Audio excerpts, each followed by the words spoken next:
Hi, so today I'm going to interview my grandma named Judy Rodacker, and I call her Mama. So, where did our family come from? Our family came from Germany. The Rodacker family came from Germany. There is speculation that there's a possibility they came from the Netherlands, but at this point, we're still saying Germany. In the Württemberg area of Germany. And that was Christoph Rodacker. He married a woman named Anne Doherty, and they lived there for a while, had a son named Frederick, and decided to come to America. When they came to America, they had to go by ship to Rotterdam, Netherlands, and then they went on to Portsmouth, England, and eventually came to America in 1752, in September of 1752. The ship was the Anderson, and the captain was Hugh Campbell. Something interesting that I found when I was researching this or looking at some information from my nephew, Andrew, that has gathered all kinds of information about the Rodackers, is that when you look at the ship's roster, Christoph was designated an inmate. Wait, what does that mean? Inmate in that day and age was someone that boarded or rented. They did not own. And so that's how they came to America. And they always looked at the number of men. They had on the roster, they had the men.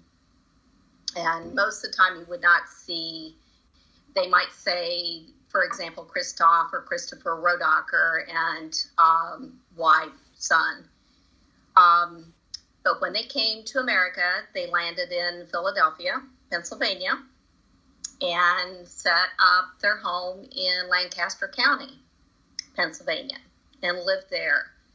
They continued to be, or I guess Christoph or Christopher, and it's interesting when you look at that, there are so many ways that they not only spelled his first name, but they spelled the surname. And at that point in time when he came over, we think it was spelled Rothacher. But I saw it in so many different ways, looking at the information. But they farmed, they were farmers, and they rented land.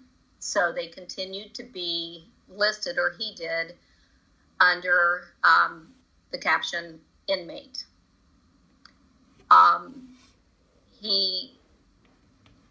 His son Frederick got married. He was born in 1747, excuse me.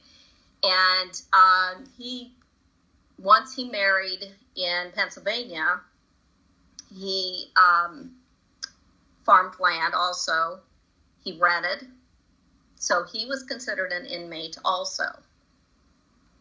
He had a son. They had several children. I believe there were 9 children. And one of them was Frederick Jr., who is our ancestor. And Frederick Jr. Was born in 1779. And when he married, he and his wife moved to Ohio. They settled in Ohio. They were one of the first settlers in Ohio. He farmed land. He built a home, a small home, and farmed land, and he owned. So that designation as an inmate was dropped. He basically farmed land all of his life. He and his wife died of flux, Flux, which is similar to a flu, but it's a deadly intestinal disease that killed many, many people at that point in time. Frederick Jr. and his wife had, I believe it was 14 children. Oh my God. And yes, and one of them was Adam. And Adam was the youngest. And Adam continued to live in Ohio. He was very prominent. He was a farmer. He was a very, very successful farmer. He had been schooled in a one room cabin, and he only had just a small amount of schooling. So what he learned was things that he learned on his own. He was very, very intelligent. He was very, very prominent in the area of Stark County, Ohio. He became the school director for many years, as well as farming. He was very, very involved in politics and served many offices at that point in time. He also, I think he and his wife had, I believe it was 8 children, and one of them was Fernando Wood Rodacker. Now that is my great-grandfather.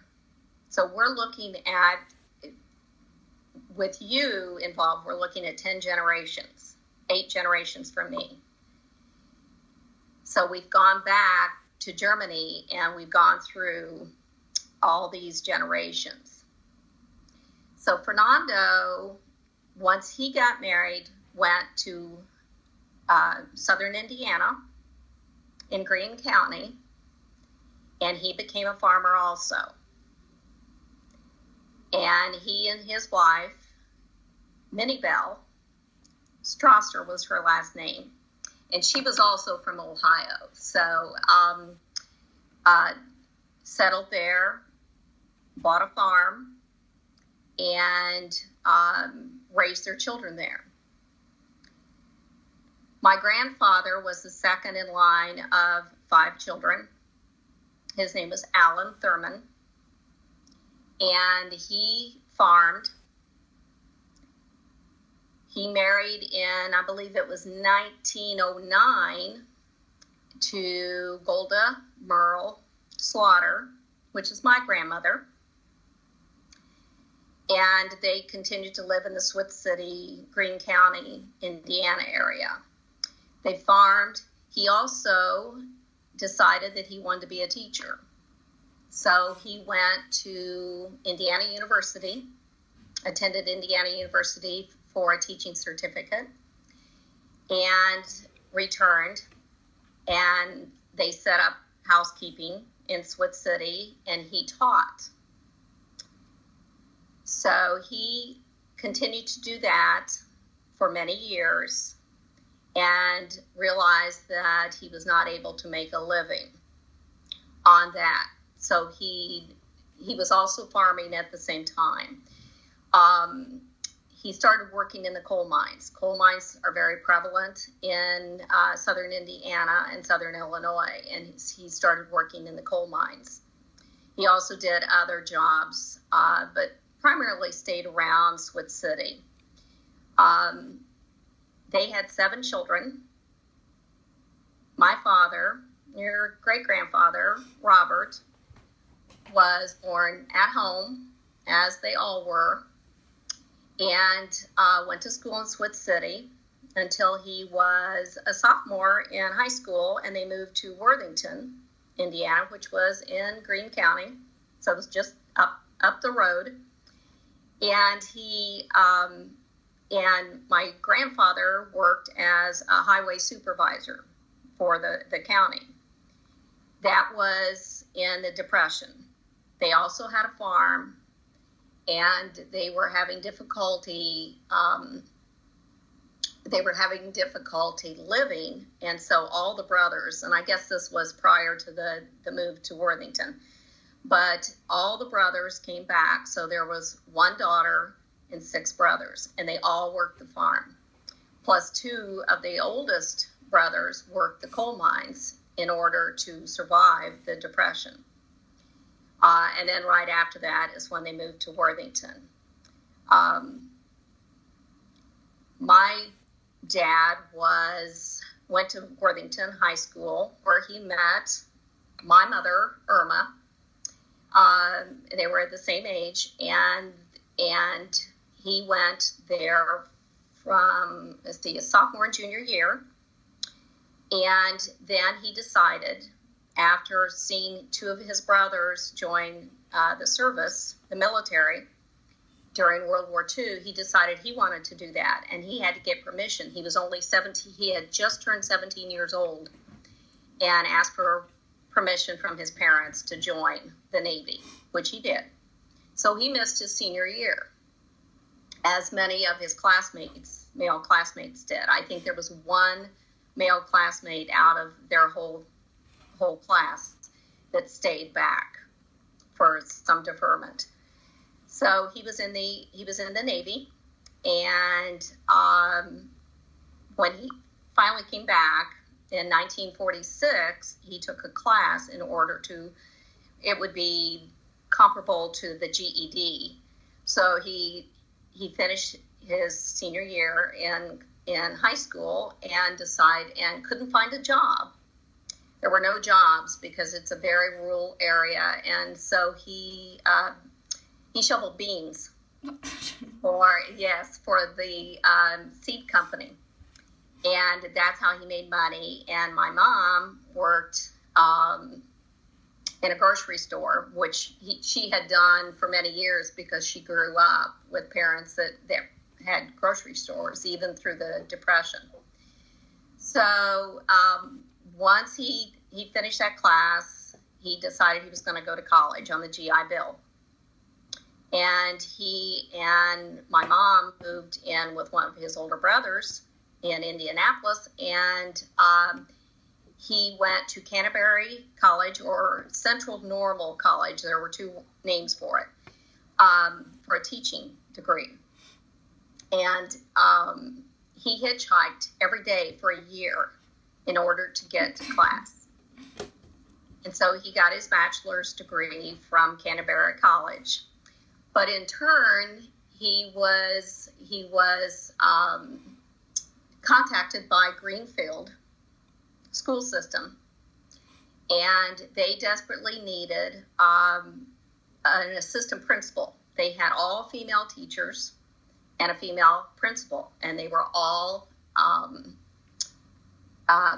not married, because that was frowned upon at that point in time. Teachers, in many cases, did not get married. So he was taking his last year in college. He was started a job at Greenfield as the 5th and 6th grade math and science teacher, and was also the assistant principal, and continued and finished his degree 6 months later. So, and I was born in Greenfield also. So that's just a brief history of how the Rodacker family came about. There's many, as I was saying, there's many spellings of it, as there are various, names that they changed them when they came to America. But the interesting thing is, it was also the type of work that they did. I saw that it was spelled Roadacre, so road acre. And I've seen it road decker. I've seen it road dacker. And when you go through the various indexes and the information, when they are speaking, for example, if they're going back to speak about Christopher, you saw Christopher spelled various ways, but you also saw the last name. So many of those records are not giving you the correct information, I'm sure. So that's as far as we've been able to take it back. And one day I would hope to go to Germany and do some research there and try to go further with it.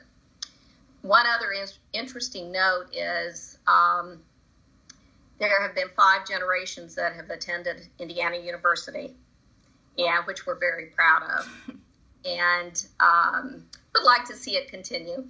But it's been, our last was one of your cousins, my oldest granddaughter, and but it went through from my grandfather to my father to your grandpa to your uncle and then to your cousin. So I think that's really interesting. But do you have any questions? Well, I think you got all these questions, but maybe like where the genealogical records are. That's a question on here. As I said, Andrew, my nephew, has researched and accumulated lots of information about the Rodacher ancestry, the genealogy, and he has put that on Ancestry.com, which is really very, very thorough. It's not only the tree, but it's also photos and documents, and it's just unbelievably thorough. One other thing I didn't mention that you might be interested in is the military experience. Christopher, well, when Christopher came over here as an adult, or anybody that was 16 years or over, had to sign a proclamation as soon as they got over here. And it was to pledge allegiance to King George II, that they would obey and follow his will. Because it's still, of course, the war hadn't started, and it was still under control of England. So when the war started, both Christopher and Frederick joined the militia and served for many years. And I think once the war was over, I think they served in the capacity of reserves too for many years after that. The Civil War, we did have individuals that fought in the Civil War, but they were on not the Rodacher side, to my knowledge, from what I could gather. But for example, my great-great-grandmother's brother was in the Civil War. And then as far as World War I don't know of any that did, but World War II, again, there were 3, 2 of my uncles and then my dad, that your great-grandpa, that served. So we definitely have had military in our family. So. Okay, well, thanks for letting me interview you. That's quite all right. Okay, well.